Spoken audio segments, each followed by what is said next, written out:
Baik, Assalamualaikum warahmatullahi wabarakatuh. Pada kesempatan kali ini, kelompok kami akan membahas tentang zakat di Bangladesh. Berikut merupakan anggota kelompok kami, terdiri dari Demi Putri, Vina Amanda, Muhammad Pandu, dan juga Khalila Kulsum. Dan berikut merupakan konten presentasi pada kesempatan kali ini. Yang pertama akan membahas tentang kondisi di Bangladesh terlebih dahulu, diikuti dengan perkembangan institusi zakat di Bangladesh. Selanjutnya, membahas tentang aspek pengelolaan zakat di Bangladesh, lalu studi kasus zakat di Bangladesh, dan juga terakhir membahas tentang tantangan dan peluang bagi zakat di Bangladesh. Baik, pertama-tama saya akan membahas tentang kondisi di Bangladesh.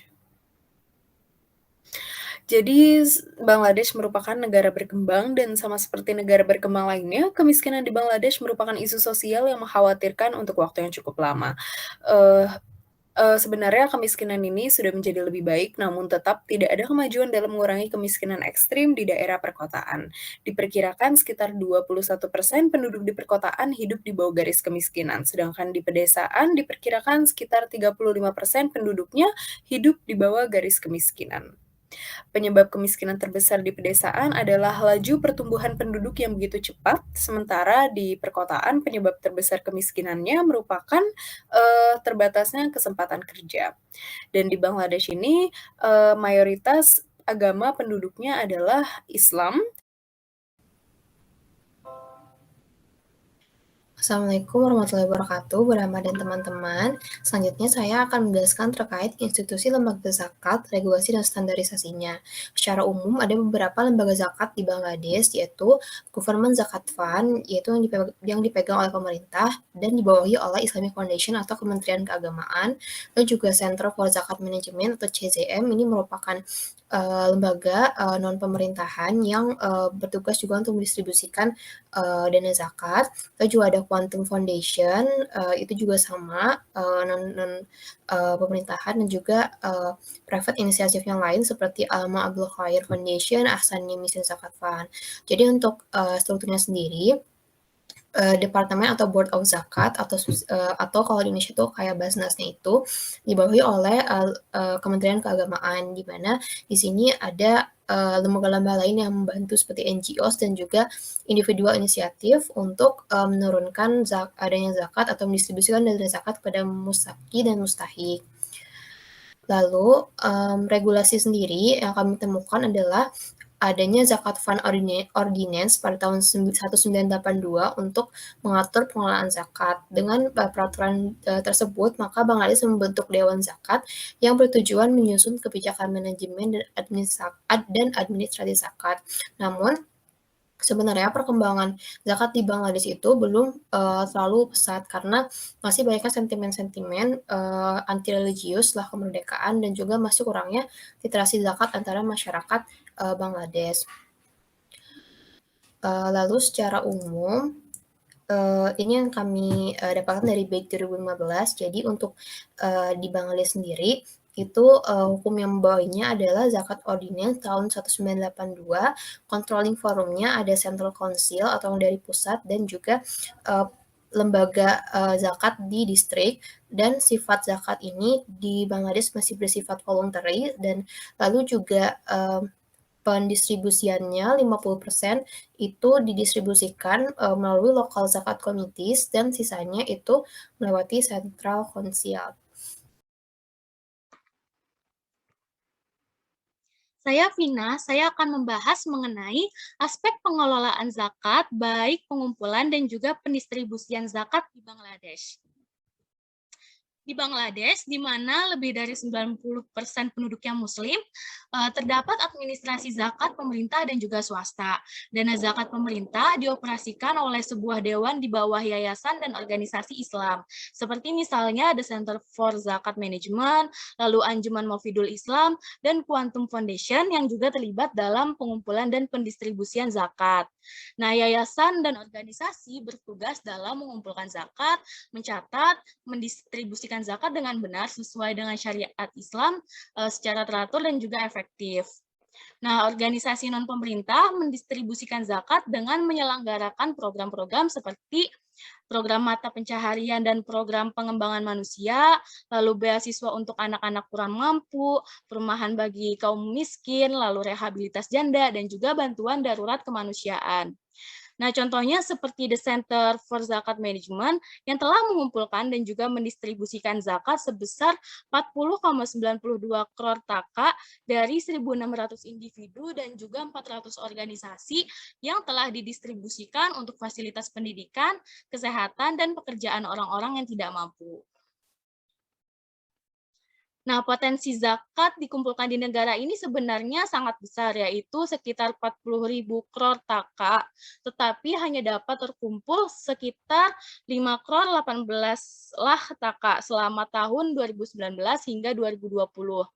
Nah, dalam praktiknya hal ini sulit untuk direalisasikan karena umumnya orang yang membayar zakat lebih memilih untuk mendistribusikan uangnya secara pribadi sebagai amal, seperti misalnya untuk membeli saris, sarung, jaring nyamuk, dan barang-barang lainnya yang tidak memiliki dampak sosial ekonomi dari zakat.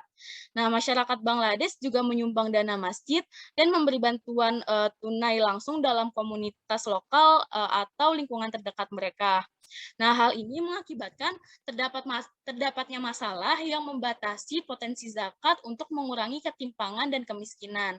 Hal ini dikarenakan kurangnya inisiatif resmi pemerintah dalam mengumpulkan zakat, sehingga pengumpulan zakat tidak terorganisir. Lalu juga masyarakat kurang percaya pada pemerintah dan merasa zakat tidak dimanfaatkan sepenuhnya di negara ini karena sistem pengumpulan dan juga distribusi yang dilakukan pemerintah tidak lancar. Oke, selanjutnya saya akan membahas tentang studi kasus yang diambil dari artikel jurnal yang ditulis oleh Depnat pada tahun 2015. Jadi di Bangladesh ini sangat ngetren, organisasi kredit mikro gitu, yang diberikan untuk orang-orang miskin. Mungkin, sudah pada dengar juga tentang Grameen Bank. Nah, berikut adalah, mitos pengentasan kemiskinan melalui kredit mikro dari survei lapangan Grameen Bank. Jadi kredit mikro di Bangladesh diberikan untuk mengentaskan kemiskinan, dan beberapa organisasi kredit mikro yang ada di Bangladesh merupakan organisasi kredit mikro terbesar di dunia. Ada Grameen Bank, Bangladesh Rural Advancement Committee, dan juga Association for Social Advancement. Nah, dengan ekspansi dan keberhasilan keuangan organisasi kredit mikro di Bangladesh, nyatanya kualitas hidup orang miskin tetap tidak berubah. Hasil penelitian menunjukkan bahwa jumlah kredit mikro yang diterima oleh peminjam tidak berdampak signifikan terhadap pendapatan rumah tangga. Dan berbicara tentang pendapatan rumah tangga, maka variabel yang berperan penting dalam hal ini adalah variabel sosial ekonomi seperti usia, pendidikan, jumlah anak, dan lain sebagainya. Nah, untuk itu zakat dapat menjadi alternatif kredit mikro untuk mengataskan kemiskinan di Bangladesh karena zakat diberikan tidak memandang variabel sosial ekonomi. Oke, jadi ini merupakan alternatif pengentasan kemiskinan di Bangladesh melalui skema zakat. Nah, pada masa kekhalifahan Umar bin Khattab, zakat digunakan sebagai alat yang efektif untuk mengentaskan kemiskinan. Namun sayangnya saat ini zakat kehilangan kejayaannya dan menjadi tidak efisien karena, kesalahan institusi-institusi yang mengelolanya biasanya. Nah, untuk itu diperlukan kerjasama dengan organisasi lain untuk meningkatkan efektivitas lembaga zakat. Oke, jadi ini merupakan kerangka konseptual penanggulangan kemiskinan melalui skema zakat. Zakat merupakan indikator pertumbuhan ekonomi yang tepat karena ketika orang-orang membayar zakat, maka berarti, orang-orang tersebut sudah cukup jaya gitu, sudah cukup mapan. Dan zakat berfokus pada keadilan sosial dan juga didasarkan pada kebutuhan dan tidak bergantung pada kontribusi. Jadi orang yang menerima zakat tidak harus giving back, ke zakat itu sendiri. Filosofi zakat adalah solidaritas dan zakat meningkatkan investasi dan juga kemampuan menanggung risiko masyarakat miskin gitu, karena tidak ada tadi giving back, pemberian bunga atau bagi hasilnya. Zakat meningkatkan daya beli, mengarahkan kepada kualitas hidup yang lebih baik, dan zakat juga mempercepat peluang penciptaan kerja karena orang-orang, mulai bisa berbisnis dengan modal yang diberikan dari zakat itu. Oke, ini adalah dampak zakat terhadap pendapatan rumah tangga. MICCA atau, Lembaga Pengelolaan Zakat di Bangladesh bisa memberikan fasilitas dan juga dukungan keuangan kepada masyarakat miskin, untuk mulai berbisnis atau memulai usahanya sendiri gitu, memutar uang zakat yang diberikan itu. Nah, untuk itu penerima zakat diuntungkan secara ekonomi, sehingga pendapatan rumah tangga mereka juga meningkat dibandingkan dengan peserta kredit mikro yang Baik, selanjutnya masuk ke bagian terakhir yaitu peluang dan tantangan.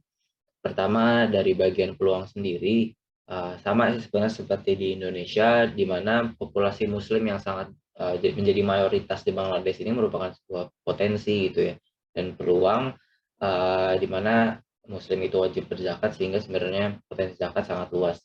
Ini turut selanjutnya di poin keduanya juga besarnya potensi zakat di Bangladesh, karena jumlah muzaki gitu, jumlah orang yang masuk ke kategori muzaki juga sangat besar di Bangladesh sehingga perlu dimaksimalkan.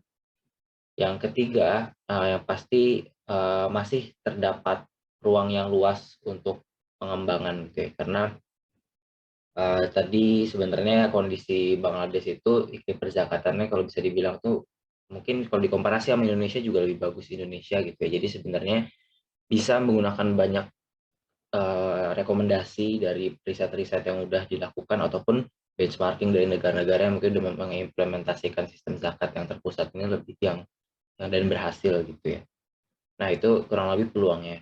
Dan selanjutnya ada tantangan juga yang perlu dihadapi oleh Bangladesh selanjutnya, yang pasti pengelolaan dan pendataan zakat yang perlu dirapihkan. Karena tadi sebenarnya permasalahan kurang lebih sama kayak di Indonesia, di mana masyarakat Bangladesh itu lebih eh, lebih personal gitu ya dalam melakukan zakat, di mana tidak melalui lembaga, terutama yang terpusat di pemerintah gitu.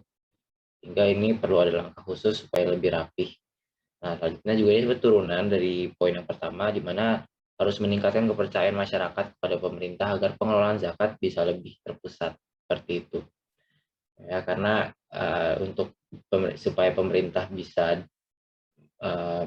mendapatkan bisa mengelola zakat dengan baik gitu itu harus bisa dapat kepercayaan dulu dari masyarakat gitu ya. Sehingga nanti masyarakat mau nyimpen dananya ataupun menjadikan pemerintah sebagai lembaga yang eh, menyalurkan zakat seperti itu.